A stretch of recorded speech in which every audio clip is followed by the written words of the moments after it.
Hey, this is Steph, and welcome to the Together Moving Forward podcast.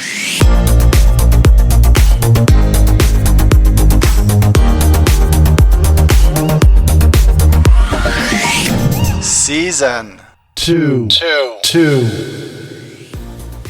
Hello, everyone. I'm Steph Vachon, and I'm a human being. Again, welcome to the Together Moving Forward podcast, finally loving and respecting ourselves. This is a podcast for the 2S LGBTQI+ community, along with our friends, allies, and all human beings. I'm really happy to be here with you today.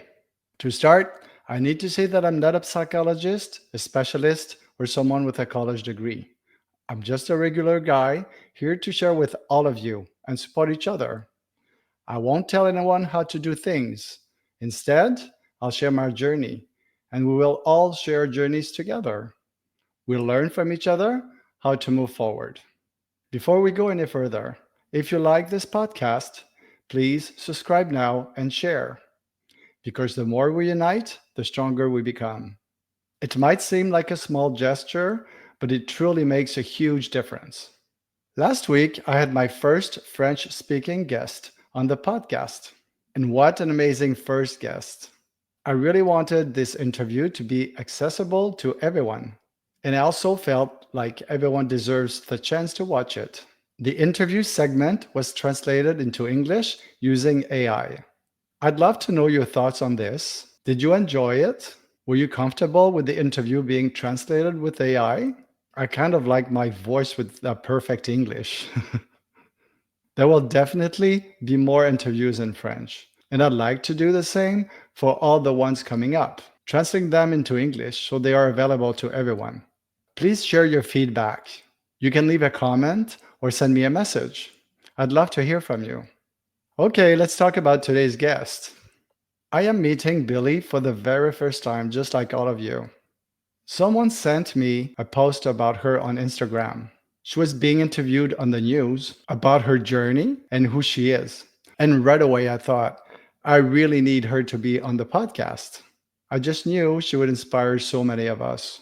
So I reached out to her and she responded positively right away. At first, I started sending her information about the interview process, how I usually prepare, the way I work, and all to make sure that everything goes smoothly and deliver the results I expect, right? Well, Billie made me realize something about myself again.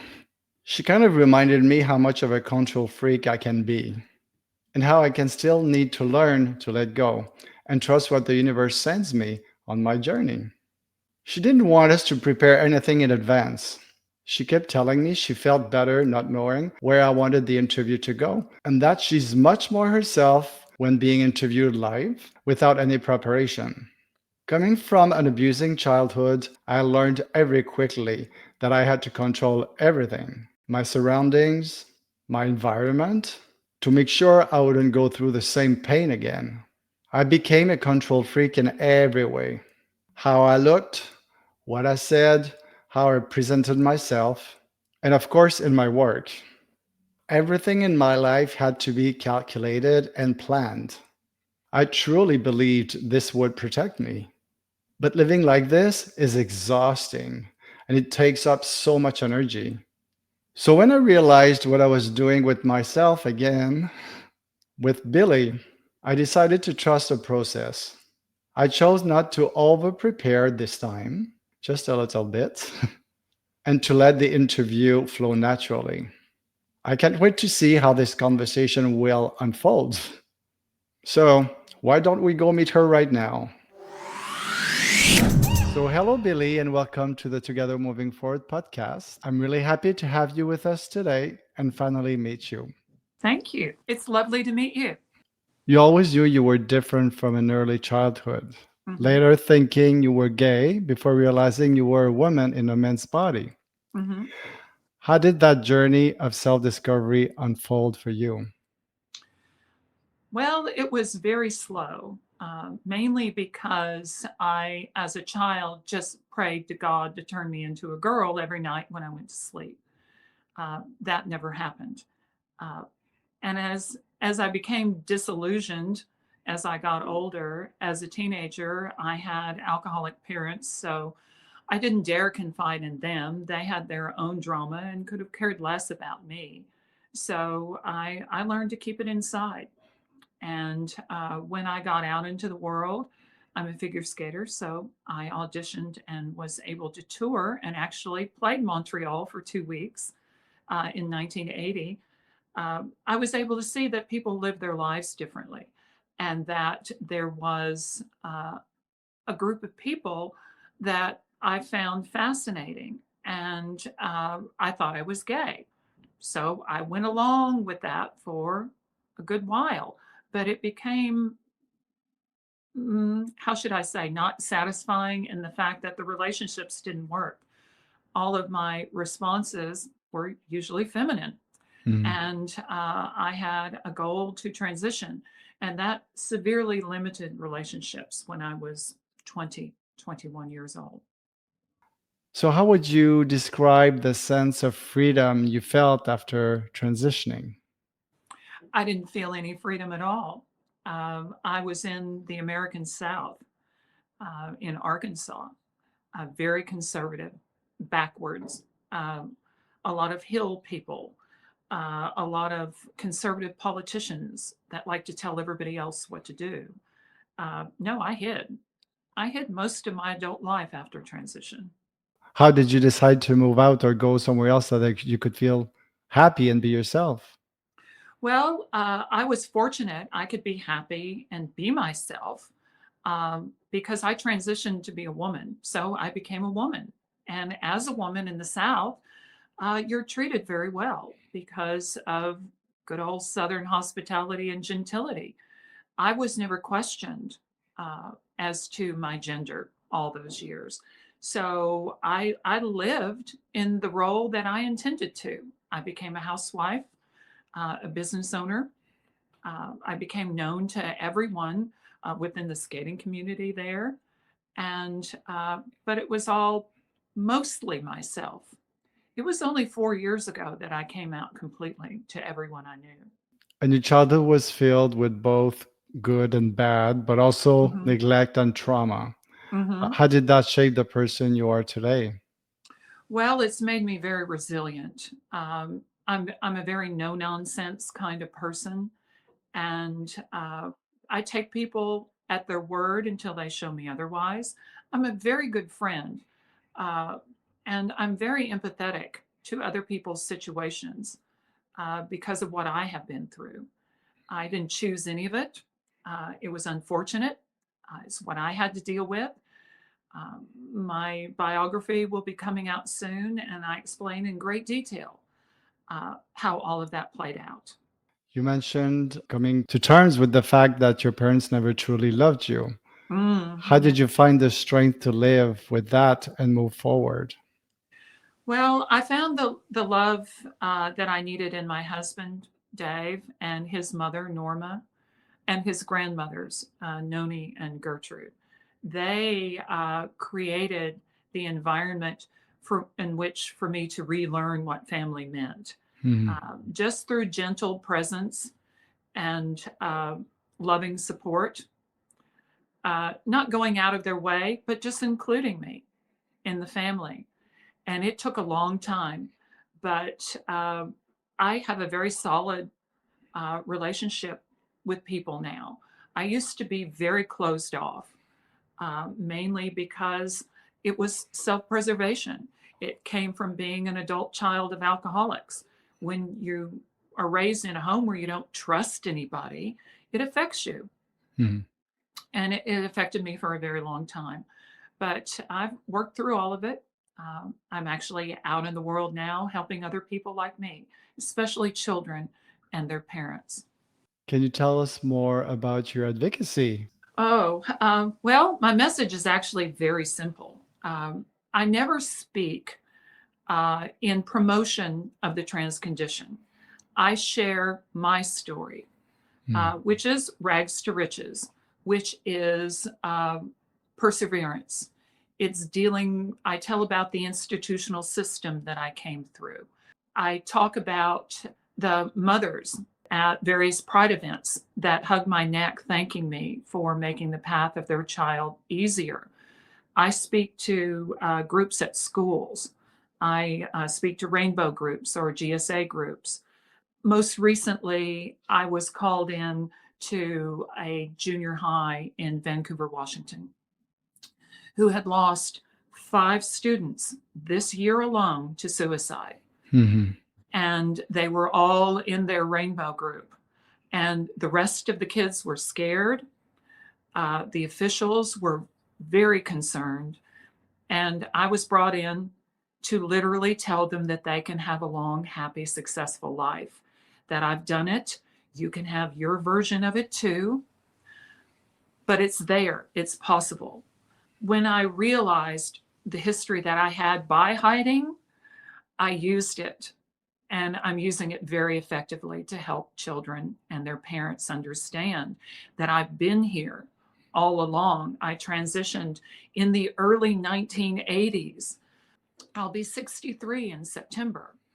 Um, the proof that I stand on is my life. Mhm. It's um it's great for you to do what you're doing because especially during these times, the young kids really need to see this. They need to see someone like you telling them that it's possible. Yes, it certainly is. You can have your version of it. It doesn't have to be me. I mean, Mm. obviously, I'm very formal and I have pretty things and so forth, but I didn't start out that way. I started out poverty stricken and I didn't have a leg up in my life.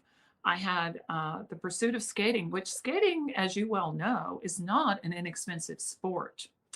When I tell you, I worked summer jobs, I babysat, I shoveled driveways, I did everything I could to finance my feet on the ice. I knew that I would never be able to compete. I knew that I would never go to the Olympics, but I knew I could love the sport and I could love the skaters in it. And lo and behold, I became good enough that a friend of mine at our tiny little club in the Keweenaw Peninsula of Upper Michigan had auditioned in Milwaukee, Wisconsin the previous summer and gotten in the show. And Mm. she called me and said, "Come now. Several people have been injured. You can get in." It wasn't even on my radar. I didn't even think it was possible. And I auditioned between shows on a Saturday and signed a contract that night. Wow. So So you never it's know, a huh? whirlwind. Yeah, that's great. Thanks. And what would you say to those who still misunderstand or misjudge the trans experience? Uh, I would say rather than have a knee jerk reaction to something you may find unappealing, do the opposite. And when you're challenged by anything in life, choose to educate yourself on the subject rather than denigrate or attack a perfect stranger. Hmm. So, among all your achievements, your marriage, your Mm, business, figure skating, mhm. what makes you the proudest and why? Oh, well, that's a pageant question. What makes you most proudest and why? I am most proud of my marriage.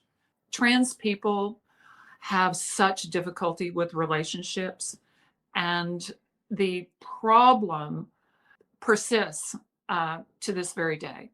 And I've seen so many people fall by the wayside just because they don't have love in their life.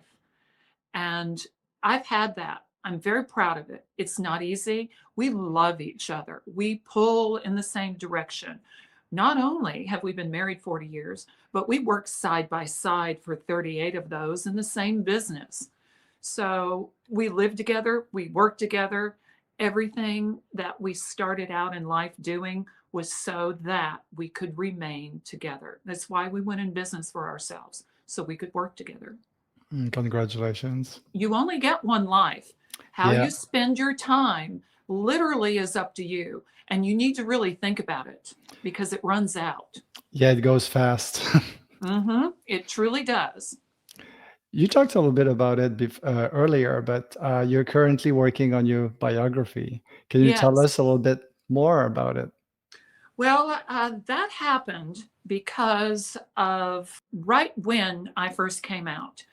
I contacted US Figure Skating to see if it would endanger my membership. I had seen that they had uh, done a profile on Timothy LeDuc, who's a non binary pair skater at the previous Olympic cycle.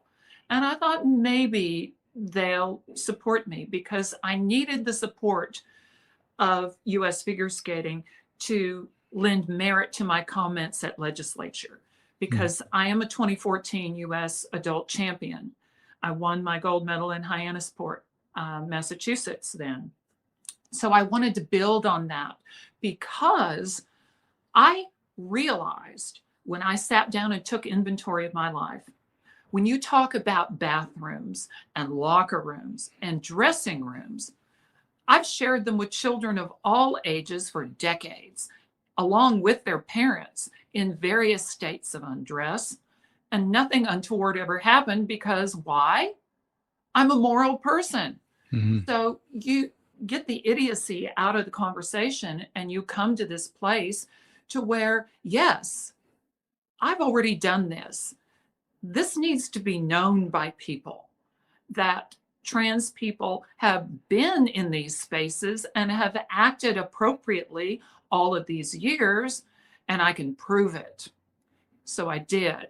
So when I came to US Figure Skating, I asked them, will you support me? Not only did they support me, they assigned me a writer and they wrote an article 2.5 years ago on my 40-year tenure in the sport. Now, I'm no big, important skater, not at all. But the fact that I am who I am in the sport and that I have been here all along, coached children, been in the clubs, won medals, lost medals, everything that happens in skating uh, has occurred in my life. Uh, so when you come to these little kids, this is where one of the major arguments are against trans people. You can't be around children.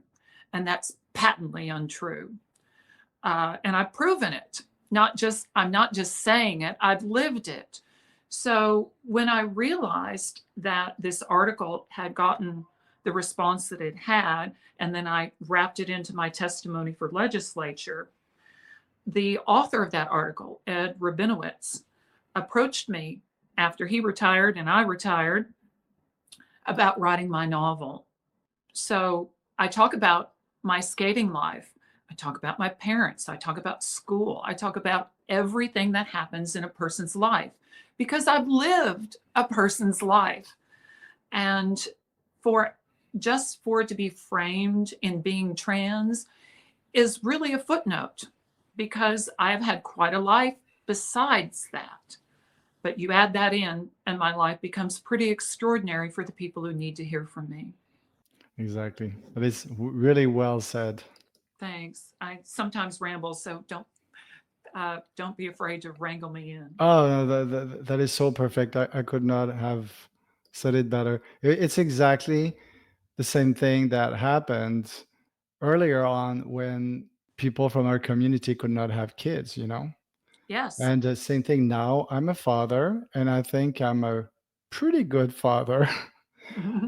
Probably a lot better than a lot of heterosexual people.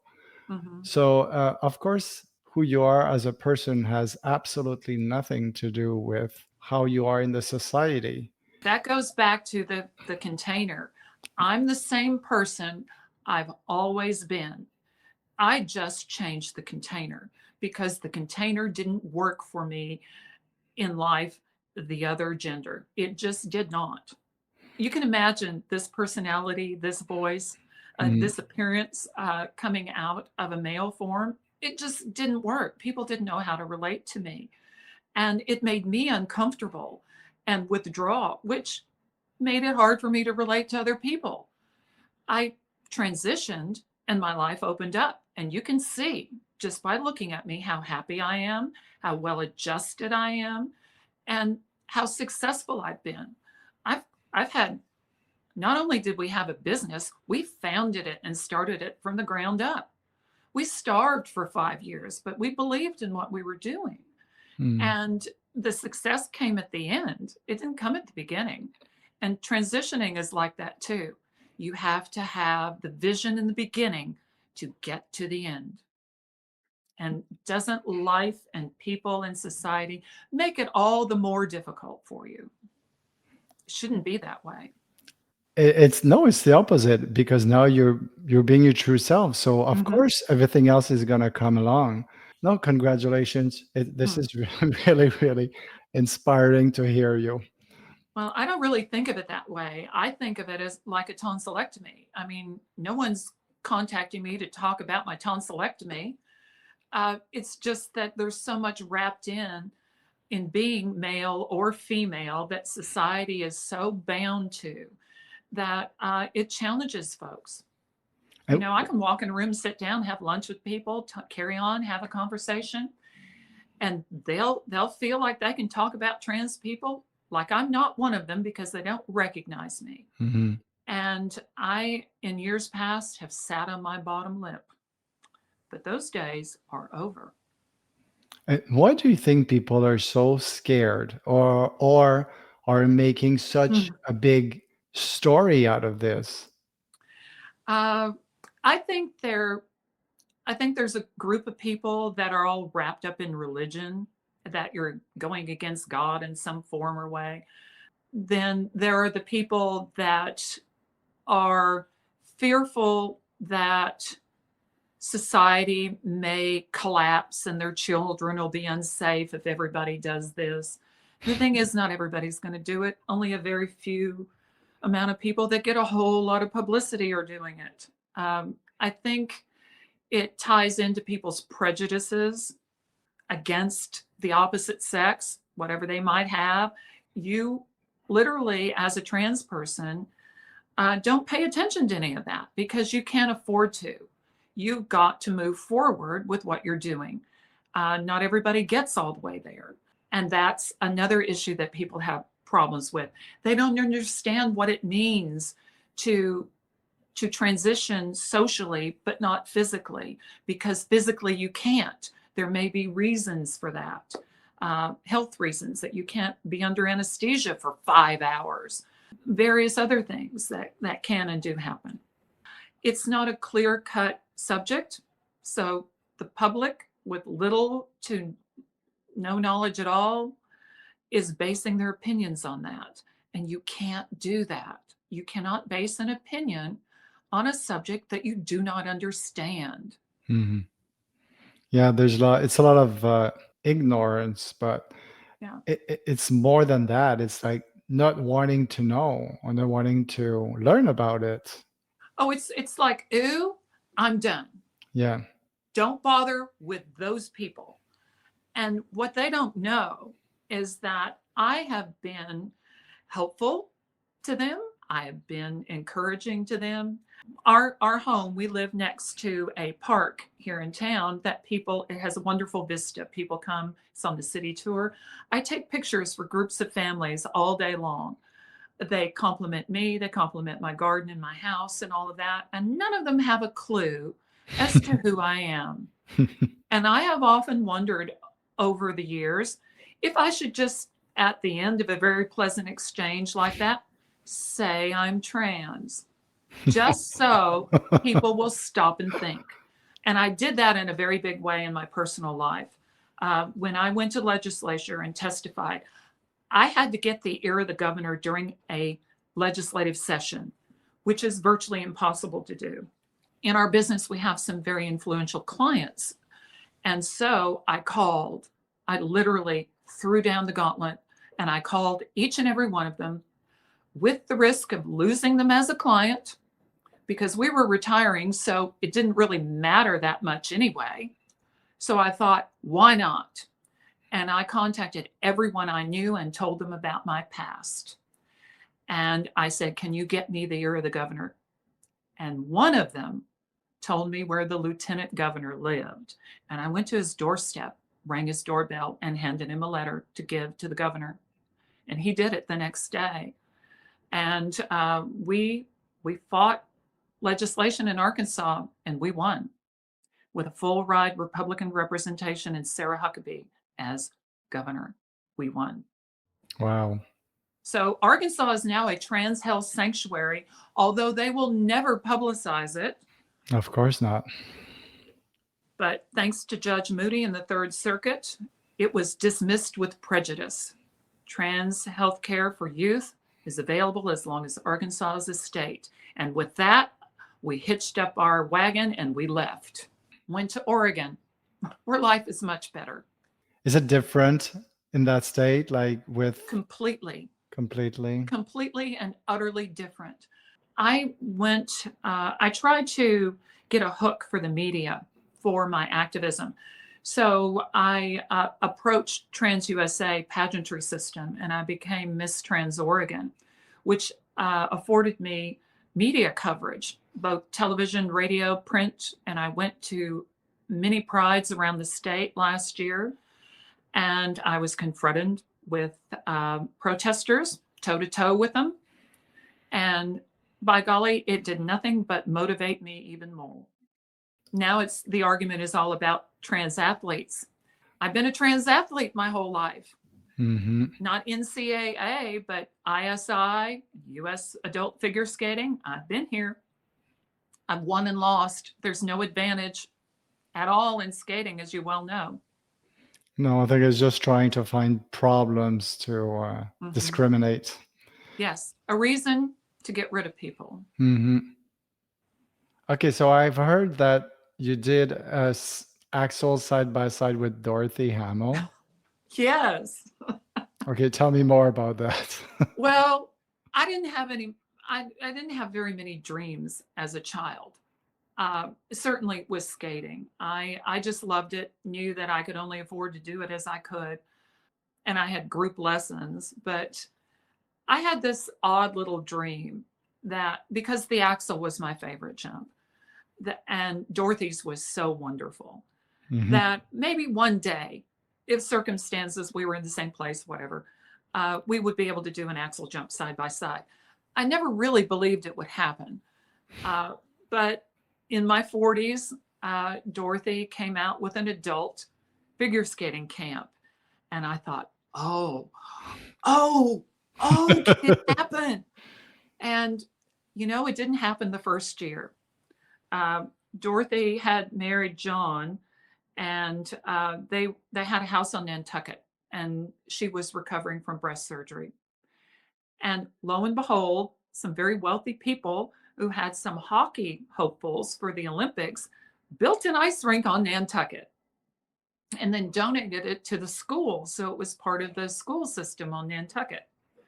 Dorothy ended up going over in the mornings very early as she was recouping and skating on private ice.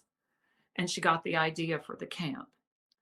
And the first year, she was still recovering. And they had a videographer who did sort of confession booth type interviews for each of the skaters.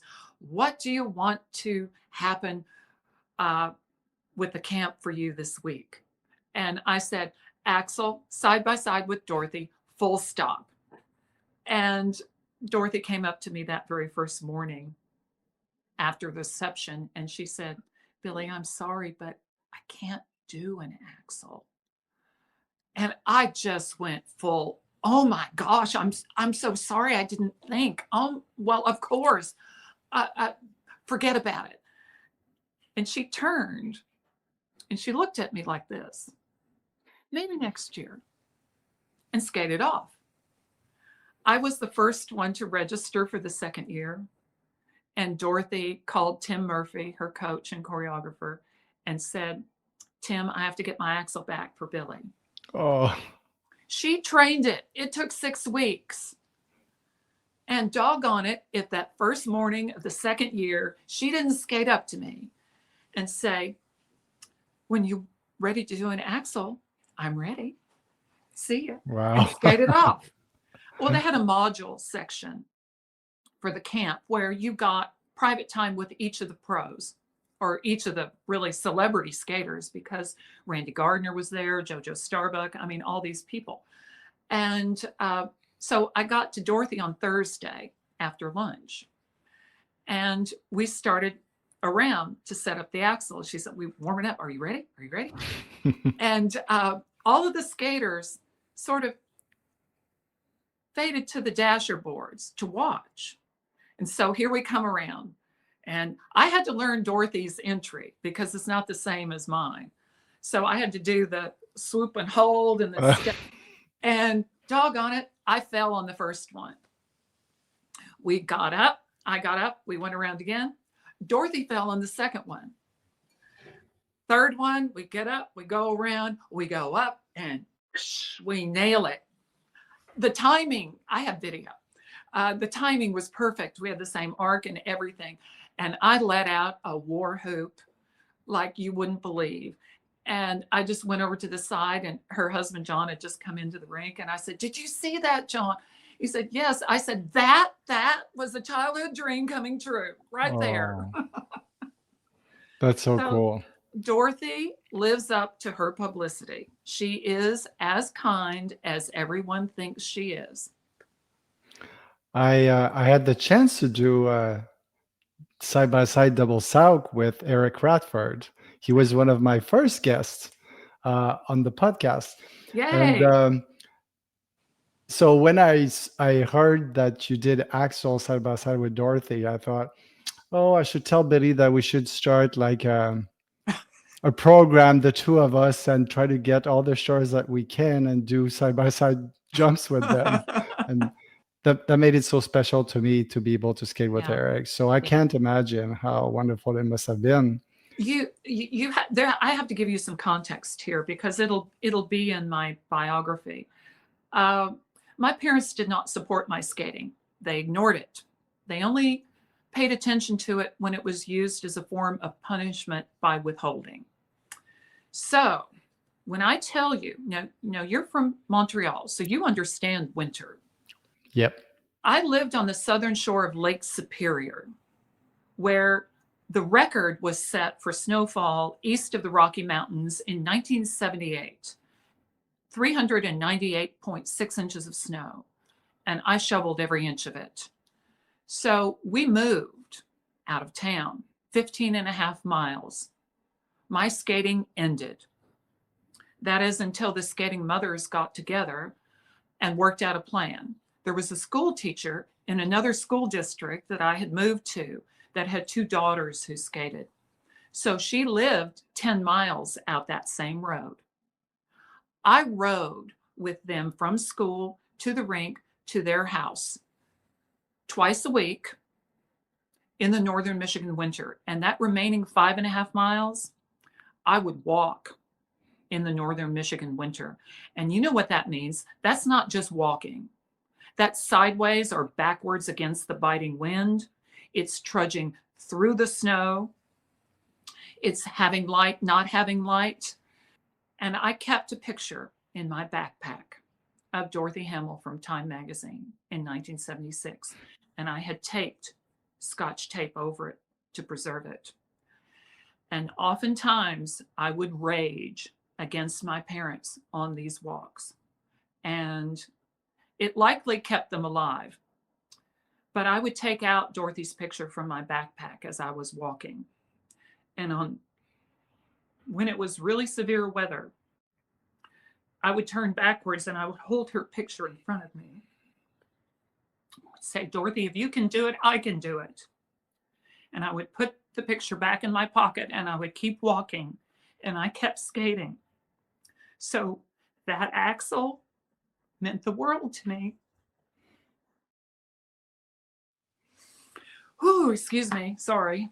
But yes, it's very real. You're making this. You're making me. Having Yeah. a hero or having someone Yeah. to look up to Mhm. is very real. And as a trans woman, that person was Caroline Cossey. She was on the Phil Donahue show in the late 70s. And why was she on there? She looked feminine, beautiful, was every bit the woman, every bit the supermodel that would put so many women to shame. And yet they could not seem to give her the proper documents for travel. She was from England. You probably know the story. Mhm. But the thing was, there she was. And when I saw her, even though I'd had all of this in me and couldn't figure out how to get to where I needed to be, when I saw her, I knew it was possible. Mm-hmm. I knew it was possible. So when I speak to kids, it's really just letting them know that their life is possible. Don't listen to people that tell you differently. Mm-hmm. So Wow. sorry about the emotion. I just Why are you sorry about you? I was going exactly with you. going with me.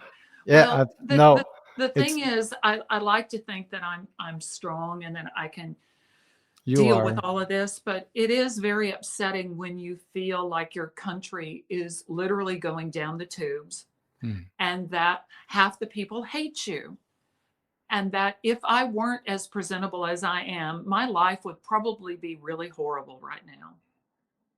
And I empathize so much with people that get caught in that. I don't think it's half people. I think it's just the ones that are barking that we see too much. Mm-hmm. Um, I don't know. I don't know what else to say. This is why I'm doing this. This is why we have to speak up and we have to show up because we can't let the dogs bark. The thing is, I honestly felt I was not needed until 4 years ago when the punitive legislation actually began appearing. I knew it was real. And I had to come to terms with being able to do exactly what I'm doing now, to say the words, to be able to step out of my comfort zone, because I did the opposite. I didn't retreat. I was already retreated. I needed to be out front because I wasn't seeing people like me out front that transitioned young, lived their whole adult lives, and then came out, because my life has been upright, upstanding. I've got excellent credit. I don't even have a parking ticket, let alone a felon. All of those things. I have proven that I can be trusted. I have proven my femininity. I have proven my resolve. I've proven that this isn't a phase. All of those crazy arguments. Mhm. I disprove every single one of them. And I'm trying to garner publicity, not to be famous, but to have my information be famous so that people can understand this is not what conservatives say it is at all, by any stretch of the imagination. I'm a normal person with good credit. I Exactly. pay my bills, I pay my taxes, I treat people with respect. Mhm. Come on, folks, get real. I We're love it. crying in the night. Yeah. And that's good. So Yeah. Yeah, you parade me out in front of a bunch of turfs and they're going to have a conniption fit. And they need to. yeah. Um, oh, oh my. I've tried. I did try as a private citizen contacting various media outlets. No response whatsoever. I win a pageant and put a little tiara on my head and they line up. So much for my real story. I have to create fluff to get their attention. Mhm. No, I did not win the national pageant, but I did finish sixth, top 10 out of a field of 40. And I won Miss Congeniality, which was voted on by the other contestants. And I think probably you can see why. I'm so open and supportive that I don't even think about it. It's not a put on. This life that I have is real and verifiable. Yeah. Yeah, you proved it. Yeah. And that's Oh, the thing. They all want to throw out these cautionary tales. If you're scary looking, they're going to use it. mhm. If you're pretty, they're going to use it. It's all how you turn and you twist the facts. And the fact is, we're just people trying to live our lives as comfortably as possible. We Yeah. don't need you. We don't need this attention. Just leave us alone, right? Yeah, just leave us be. Go get yourself your own life and leave us alone. Hmm. It's true.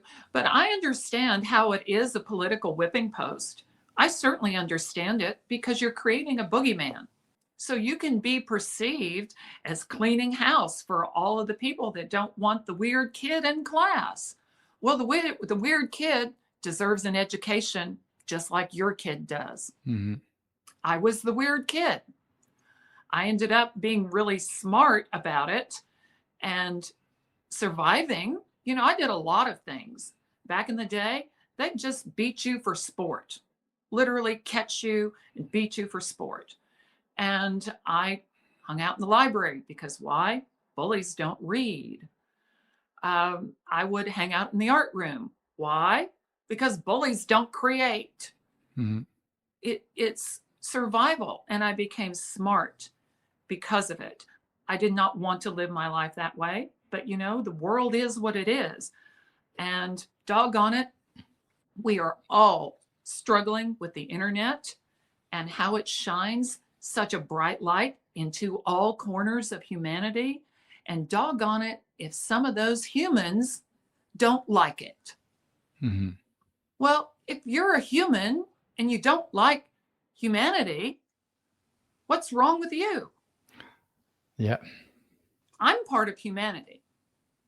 I'm a Everybody is. verifiable, percentage-based part of humanity. You don't like it? Tough. It happens. And by the way, I came from straight people. Yes. And how do you are you tired of having to prove yourself all the time? Well, I've never had to prove myself prior to 4 years ago, but I'm tired of trying to get my message out because it is very, very difficult. Nobody wants to hear from someone who made it, who's a shining example of a trans person. Oh no, they want you to believe that some linebacker covered in hair, wearing a wig and lipstick, is going to compete in gymnastics against your 8-year-old girl. That's not how it works. It's not how it's ever been done. But it's all this boogery Hmm. that you're going to scare people to make them believe that it's happening. Hmm. Well, it is really shameful when a Christian group decides to send out girls who have lost to trans athletes who have also lost. They're fighting over losing places and paying teenagers to put themselves out there in news interviews and colleges on lecterns talking about it. It's unfair. It's so unfair. Who has won? Nobody's won. Hmm. A trans person has not won an NCAA championships in the United States that we know of that's been out. So they're fighting, like Leah Thomas, for example. She's fighting over fourth place because she finished fifth behind a trans woman. Hmm. Wow, that's really something. Yeah. You want fourth so bad, you're going to go on a lectern circuit and denigrate people to get it. Hmm. That kind of person is, I don't know how to describe them. Well, for one thing, it's a whorish tendency. Sorry for my language, but she's being paid to do this. Hmm. She's not doing it on her own, making opportunities for herself to speak. She's being backed by a conservative group. Hmm. And that's what's happening. That's very frustrating is you have all of these moneyed groups Yeah. that send out their minions to propagate misinformation. Hmm. And the commercials that are allowed to be aired on television and the things that legislators say, literally, they just upheld trans women in high school sports here in Portland. They tried to ban it. And you've got these grown gray-haired men in suits saying, they're all men. Am I a man? Do I look like a man to you? And I've been so happy and so fulfilled in my life. I spread joy. I've helped people. I've helped people financially get back on their feet. I've taken no one to raise because I do believe everyone is personally responsible for their own life. That doesn't mean you don't need a little help now and then. Mm-hmm. So I counsel with people, and I do what I can. But when it comes right down to it, you've got to pull up your bootstraps and march forward. And that's a hard thing for young people to wrap their head around. When I Mm-hmm. tell them my story, they think, oh gosh, you had it so hard. Well, it's what I had. And you either deal with it or you let it consume you. Mm-hmm. I had an entire life laid out in front of me. My alcoholic parents, my abusive brother. If I act like them, there's my life. Mm-hmm. I didn't want that life. I didn't feel like any of them. I didn't belong to my family. I didn't trust them. They denigrated me at every turn because I was a sissy. They tried to beat it out of me. They tried to toughen me up. Well, you see how good that worked. I lived my life when I got out of the house and I turned my back on them. I tried for a while and they eventually thought they could accept me, but it was all monetarily and not personally. But, you got to live your life for yourself. You can't live it for other people, even your family. Yeah. No, these are my opinions. I'm not telling anyone what to do. Everyone knows their own situation better than anyone else. Mm-hmm. And one of the children at one of the groups at one of the schools that I went to asked me, my parents don't believe me when I say I'm trans. What can I tell them that will convince them? And I thought immediately, wow, that's a question. And what in the world do I say? I said, tell them about me. Tell them about me coming to your school today. Tell them about my life and what I've done. And know in your heart you can have your life too, regardless of your parents. You have to be strong. You can't be trans and not be strong. It is just tied together. Mm-hmm. I went through transitioning when they had the real life test, which was pretty much forced cross dressing for a year and a half to prove that you could do it.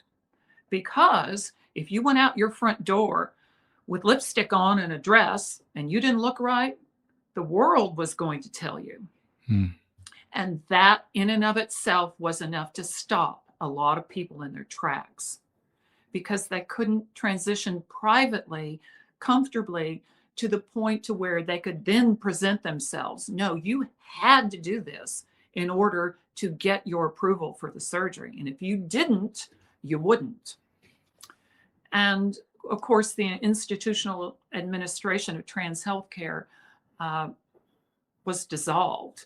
I was in one of the last remaining systems and it became privatized. And now they want to take it away from being privatized and eradicate it altogether. And that's another thing that I'm going to have to fight against. I'm going to have to go somewhere and say something about, hello, Mm-hmm. I've been here all along. You can't refute the fact that I have tenure. Did you have another question? I feel like I'm rambling. Well, I think you answered it, but I had one more question, and it was about, and you just said it, I think. It was what would you say to a young trans person that is listening right now? But I think you've just said it Yeah, about, I will add something. I will say be patient and be kind to yourself. Do not flog yourself because you think things aren't happening fast enough. Transition takes time. When you begin hormone therapy, for me, it was 6 to 8 months before I even had an inkling that anything was happening. Now, when it began to happen, it all happened really quickly after that. But I was so impatient, looking, hoping, trying to see. Mm. And I have seen people where they've done reels online where they've taken a picture every day throughout their transition. And you can see, usually in 4 to 5 month segments, a real change. But it takes usually 2 to 3 years. And there's a lot that goes into it. There's hair removal, there's sometimes there's voice surgery, sometimes there's facial surgery, sometimes there's retraining yourself in little things like how to sit and how to walk. Um, all of those things were, I guess, innate in me, because the first time I put on a pair of high heels, I was across the floor. Uh, you know, I just took to it like a duck to water, because there isn't a single person that I know in my life that wouldn't say to you, this is just how it was supposed to be for Billie. It's just how it was supposed to be for her. It's a roundabout way of getting to be a person. But, if it's not in your cracker box, it's not for you. And that's it. But that doesn't mean it's not for someone else, and services and things should be available. So what I would say to kids is just be kind to yourself. This is complicated. I know when I was a teen, I was very impatient. You have to work on that. Find positive things that you love and hold on to them with both hands, because you're going to need them. The world is going to be nasty to you. There are going to be people that you think will support you that will not. And it'll be a rude shock. And I'm sorry about that. There will also be people that you wouldn't think in a million years that would support you that will step forward and be your friend. And that is always incredibly surprising. So know that it's long. Know that you have to be kind to yourself. Know that you have to be patient. And know that you are loved by other trans people all around the world. I was very isolated. I know what loneliness is. I know what toiling in private means. I know what it's like when it hurts when you're doing electrolysis and you've got an entire face and neck to do. I know how discouraging and disfiguring that is. But just know, trans youth, at the end of all of this, you have yourself, the better version that you're wanting. And when you get it, don't think it's going to fix everything. You just have a life to live from that point forward. You can live it on your terms at that point, but life doesn't stop. It keeps coming at you. So be strong. I'm telling you, hold tight to the things you love. Find an activity, a pursuit, a hobby that you can pour your love and attention into, because you may need it to keep your sanity one day. But know that you are sane. You are not crazy. Don't listen to people that say you are, because I've been tested, so I know I'm not. Don't be so sure about other people. Okay, I'm off my lectern. That was amazing. Well, it's born out of perseverance and strength and the love and support of some really great people in my life, that I can have the confidence to step forward like this. Because hate has already come. I'm not going to say when the hate comes, it's already come. If you look at the streams on US figure skating online, the comments are horrible. There are comments that are supportive too. But people feel like they have the license to invalidate you as a person. And I'm here to tell you, I will not be invalidated at all by anyone. So get to that place, people. Get to that place. It's a long road, but when you get there, it's a wonderful address. Well said. Well, unless you would like to talk about something else, I think that's What great. else you got? Oh, that's all I think. I I've think had it, a long life. I can talk all day and all night. So, well, what we could do is when your book comes out, mhm. if you You want to want to, reconvene? that would be fabulous. So please I keep will. in touch. I will. I will. That Steve. would, Thank you for your time. I'm glad that we were able to do it. well, I know you're gonna inspire a lot of people. You inspired I me a hope lot. so. Well, thank you. I hope so, because if I can be the Caroline Cossey to me, to some other kid, Mhm. that's why I'm here. You know, we're all going to die. We're all going to live our lives and they're going to end. But what can you do to make people that are like you have a happier trip? Mhm. Let them know the tools that you have so that they can choose to pick them up and live their life, because it's all sequential, it's all handed down. And there is nothing greater in my life that brings me joy more than giving back to young people. If anybody's hearing this, give it a try. Mhm. You'll be better for it, and so will they. Thank you so much. You're welcome, Steph. I'll let you go. I got stuff to do. Okay, so let's keep in touch and we'll talk later. Okay, sounds great. Thank Thanks. you. Bye. Bye. This was great. Yeah, thank you. Wow, I think that went pretty well. What do you guys think? Billy, thank you so much for sharing your incredible journey with us today. Your honesty, strength, and wisdom are truly inspiring. And I know your story will resonate deeply with so many people listening. I am so proud of you. Thank you so much. To everyone tuning in, I hope this conversation reminded you of the power of resilience, self acceptance, and the importance of supporting one another. If you enjoyed this episode, please share it, leave a comment, and let us know your thoughts. My dear friends, it's already time to say au revoir just for now. So please join me next Wednesday for the last episode of season 2 of the Together Moving Forward podcast. If you are a fan of figure skating, you don't want to miss that one. Should I tell you who's joining us? Or keep it a surprise? Okay, fine. Jason Brown. What? Yeah, you heard that right. I could not be more excited. Oh my God. Everybody, share this podcast and spread the good news. By sharing this podcast today, you will help someone find the strength to embrace who they truly are. Wherever you are from in the world, we are all connected. Remember, solidarity beats hate. The more we unite, the stronger we become. Because at the end of the day, we are all equally human and we all deserve the same rights.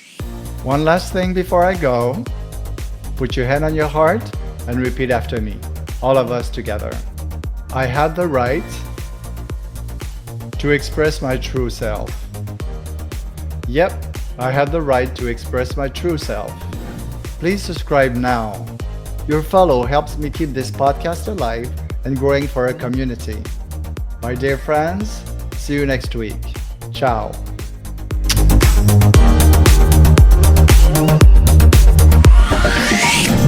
Subscribe now and share to uplift, empower, and make a real difference in our community.